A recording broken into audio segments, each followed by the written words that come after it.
Okay guys, i-repat ko na tong si aking Colocasia. I-repat ko na tong aking si Colocasia Stardust.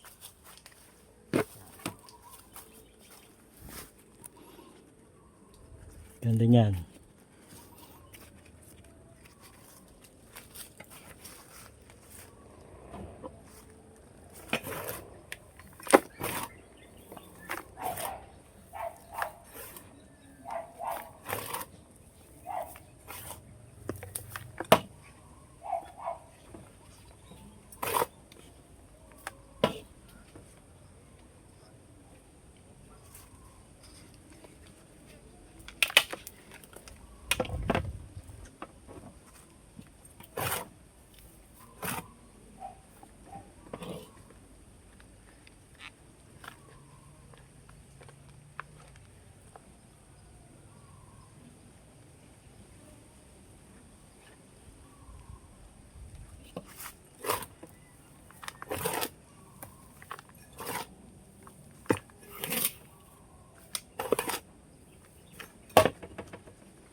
Guys, thanks for watching.